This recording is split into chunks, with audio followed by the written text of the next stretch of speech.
Olá, alunos, tudo bem com vocês? Espero que sim. Vamos então à nossa aula de literatura dessa semana? Hoje nós iremos fazer então a resolução das atividades propostas no módulo 19, que foi o módulo que estudamos na aula passada, na semana passada. Nós estudamos no módulo 19 o que era esse leitor autônomo e proficiente e fizemos a leitura de duas crônicas. Hoje nós vamos retomar a leitura dessas crônicas para que nós possamos então resolver as atividades propostas. Primeira coisa, eu quero que vocês relembrem o conceito de leitor autônomo e leitor proficiente. O que eu disse para vocês na aula passada? Eu falei que o leitor autônomo e o leitor proficiente é aquele leitor que sabe escolher a melhor maneira de fazer uma leitura. Eu dei um exemplo de que quando você vai fazer uma leitura de um dicionário, eu quero saber o significado de uma palavra. Aquela leitura vai ser uma leitura objetiva, diferente de você ler, por exemplo, um texto filosófico, em que vai requerer de você aí mais conhecimento de mundo, mais informações. Por quê? É porque ali tem informações implícitas que deverão ser analisadas e deverão ser inspiradas para que você consiga realmente entender o que aquele texto quis dizer para você. Então, um autor autônomo, um autor proficiente é aquele leitor que ele consegue escolher os melhores mecanismos e as melhores formas de se ler um texto e principalmente saber adequar a sua leitura a cada tipo de texto, a cada gênero textual. E saber que, por exemplo, uma leitura de um dicionário é totalmente diferente de uma leitura de um texto de história, de um texto de biologia, de um texto filosófico. Sabendo disso, vamos então à leitura das crônicas, novamente para que a gente possa fazer a resolução das atividades propostas. No último domingo, meu pai me telefonou. Fiquei contente. Não só porque ele mora em Floripa e sinto saudades, mas por saber que uma ligação sua nunca é para tratar de assuntos sérios. Meu pai desistiu de falar sério lá por 1991. No começo, eu até briguei com ele. Achava que era preciso falar sério de vez em quando. Hoje, já não tenho tanta certeza e que quando vejo o prefixo 48 no meu celular, abro um sorriso, esperando ouvir sobre uma partida incrível do Figueirense no estádio da Ressacada, uma versão engraçada do jogo Tetris, que ele encontrou na internet, ou uma nova teoria que ele vem desenvolvendo lá na varanda dele, de frente para o mar, no último domingo, era teoria. Começou como de costume, com uma frase pouco razoável, dita com a maior naturalidade: telefone é uma invenção que não deu certo. Conhecendo bem meu pai, sabia que meu papel era demonstrar assombro, talvez até uma ponta de indignação, para que ele desse sequência ao raciocínio. Como assim não deu certo, pai? Calmo e seguro, ele continuou. Telefone fixo, desses presos na parede, não deu certo. Em primeiro lugar, a chamada nunca é para quem atendia. Ficava aquela gritaria: cadê fulano? Alguém viu fulano? Ou fulano tinha saído ou estava ocupado. Era o que a gente dizia quando alguém estava no banheiro. Aí tinha que anotar o recado, a bique não funcionava, o bloquinho havia sumido, esquecia-se de dar o recado. Cada briga que dava por conta de recados não dados, divórcios até. Sem falar naquele fio enroladinho, cruzando a sala, só pra gente tropeçar. Mas pior que tudo, meu filho, era o telefone com mau hálito, lembra? O bafo que saía daqueles furinhos, um bafo de avô, não de tio-avô dos outros. Ainda bem que em 2, 3 anos ninguém mais vai ver telefone fixo. Quando meu pai terminou, sugeri que escrevesse essa crônica. Não, filho, escreve você, presente de Natal.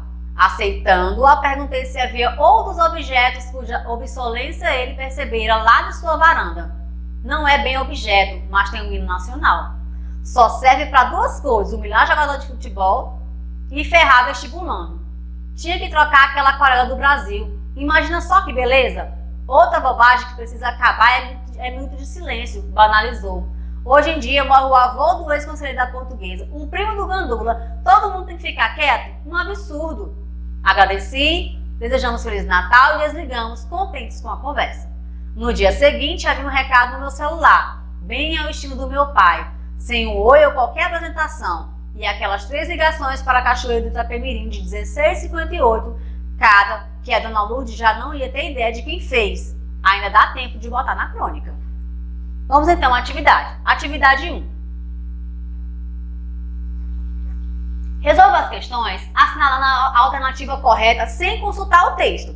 Já fizemos a leitura dessa crônica na aula 1 e estamos fazendo novamente a leitura nessa aula 2. Então, sem mais ler o texto, vamos então às questões.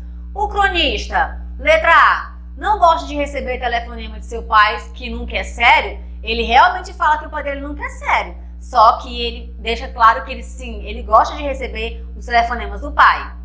Briga com o pai quando recebe suas ligações telefônicas? Não, né, pessoal? Não tem como interpretar isso aqui. Ele sempre conversa com seu pai. Ele manifesta desprezo pelas conversas telefônicas do pai? De maneira alguma. Tanto é o seu apreço pelas ligações do pai que ele sabe até como que ele tem que se comportar para que a conversa ande, tenha um bom andamento. Não espera temas desagradáveis das ligações de seu pai. E aí, letra A, B, C ou D? Letra D. Ele nunca espera temas desagradáveis, porque o seu pai sempre liga para fazer brincadeiras. Na segunda, o cronista ficou contente porque sentia saudade de seu pai, que mora em Florianópolis. Será que foi por isso que ele ficou contente? O pai relatou uma partida incrível do seu time de futebol? Ou ele ficou contente, o pai indicou-lhe uma versão engraçada do jogo Tetris? Ou ele ficou contente porque o pai, enfim, lhe fez uma ligação sobre um assunto sério? Ele falou sobre um assunto sério aqui, pessoal? Será? Vamos então? Letra A. O cronista ficou contente porque ele sentia saudades do seu pai que mora em Florianópolis. Terceira. O pai do cronista telefonou porque queria lamentar as mudanças introduzidas pela tecnologia, queria reclamar dos transtornos que lhe causam o telefone, queria cumprimentar seu filho no dia de Natal ou ele queria recuperar dados telefônicos perdidos? O que ele queria? Cumprimentar o filho no dia de Natal. Claro que todas essas informações aqui estavam no texto. Ele falou sobre o transtorno do telefone, falou se lamentando da tecnologia, lamentando não, né? Ele falou que inclusive ia ser até bom que daqui a 2, 3 anos ia evoluir. E também não quis esse aqui recuperar cabos telefônicos perdidos. Ele queria, então, somente cumprimentar e brincar com seu filho no dia de Natal. Na quarta, no telefonema, o pai deu vários exemplos de objetos inúteis, hoje em desuso. O filho ficou indignado ao ouvir as teorias do pai. C, o pai formulou teorias sobre hábitos que ele considera obsoletos. Ou D, o filho sugeriu que o nacional é muito difícil. O que foi, pessoal? O pai formulou teorias sobre atos que consideram obsoletos, ou seja, considera ultrapassados. Como, por exemplo, quando ele falou do telefone, do hino nacional, tudo isso. Vamos então à leitura da segunda crônica. Uma crônica sobre o tempo, o celular e a nossa realidade. A cena se repete todos os dias e todas as horas. Do momento em que acorda até um minuto antes de eu dormir. O cenário vai mudando, mas a ação não. Entro no metrô, na Avenida Paulista, na sala de aula ou qualquer outro lugar e me deparo sempre com algumas cabeças baixas reproduzindo freneticamente o mesmo ato que eu.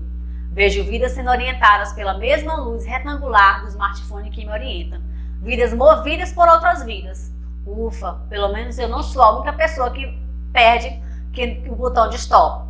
Stop? Só posso estar louca. Essa palavra anda tão desatualizada que ela só ganha significado nas 7 horas de sono, cronometrada pelo mesmo celular que me despertou. Isso se tiver sorte. Fora isso, praticamente nenhuma sociedade do século XXI tem tempo.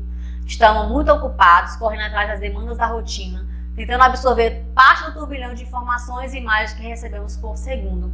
É corrido, eu sei. Então, por que em nosso pouco tempo livre ficamos presos diante de uma tela? Poderia ficar aqui citando inúmeras respostas, mas não chegaria a nenhuma conclusão. Além do mais, os motivos são diversos e variam de pessoa para pessoa. Porém, na semana passada, escutei que enquanto estamos no celular, não estamos no nosso corpo. E foi a partir dessa simples frase que refleti sobre o que eu acredito que seja o grande atrativo por detrás desse aparelho, o escapismo.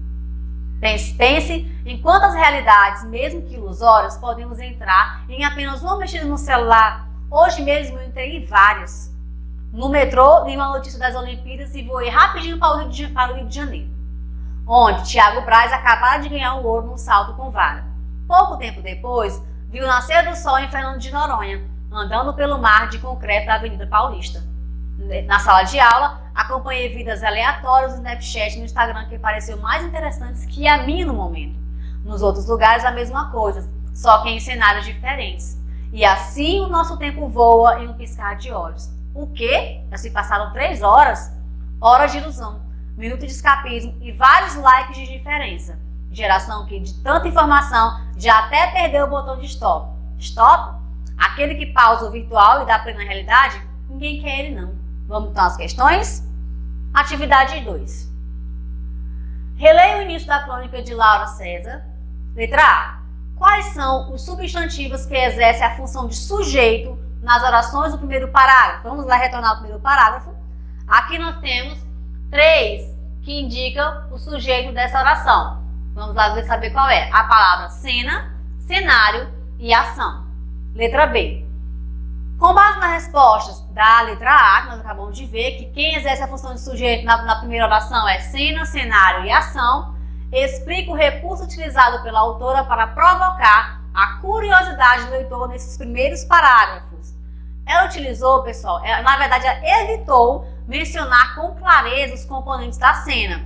A cena aqui, ele é o sujeito da oração, mas ela evitou, ela não deu ela não falou muito sobre esse sujeito. Quando ela falou cena, você não tinha como saber que cena era essa, mas ela queria falar dos celulares, das pessoas, a ação praticada por elas, dando assim um ar de mistério à descrição. A primeira referência ela foi explícita ao aparelho celular, só ocorre no final do segundo parágrafo.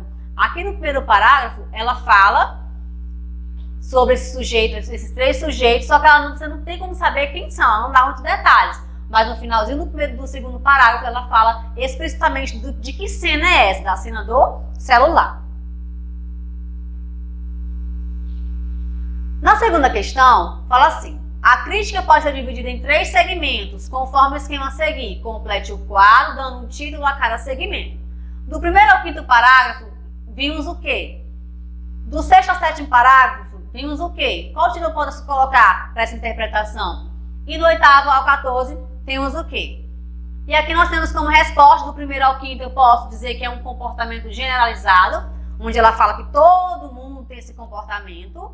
Do sexto ao sétimo, ela dá aqui uma busca de uma explicação, ela vai começar a explicar por que as pessoas são tão apegadas assim ao celular e à tecnologia. E nos parágrafos 8 ao 14, ela dá a tese do cronista. Ela vai defender a tese. Com o quê? Com argumentos, tentando defender o porquê que nós atualmente somos tão alienados, né? E temos esse escapismo pela tecnologia. Na terceira, escreva um pequeno resumo da crônica em 3 parágrafos, que corresponde aos 3 segmentos delimitados na questão anterior. Você vai, então, ele pede que você resuma em 3 parágrafos os segmentos delimitados naquela questão. Nessa questão aqui, ó. Um comportamento generalizado, a busca de explicação e a tese do cronista. Vamos lá então, em 3 parágrafos.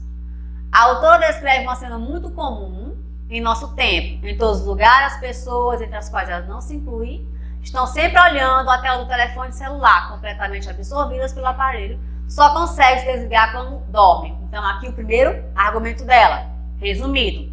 O segundo, gasta-se desse modo pouco tempo livre que cada um tem na agitação da vida moderna. Ela considera difícil definir uma causa para esse comportamento, que pode variar para cada pessoa. E o terceiro argumento, mas a cronista, apesar de uma frase ouvida de alguém, acaba formulando uma tese.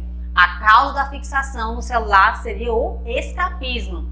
Através dele podemos fugir do nosso cotidiano e viajar para outras realidades, outros cenários mais interessantes. Por isso, segundo ela, o mundo virtual da telinha suplanta nosso interesse pelo mundo real. Eu peço que vocês façam, né, depois me enviem via e-mail a parte teste e a parte também em casa. Então, ficamos por aqui. Até a próxima aula. Acompanhe as redes sociais e a Agenda Edu. Obrigada.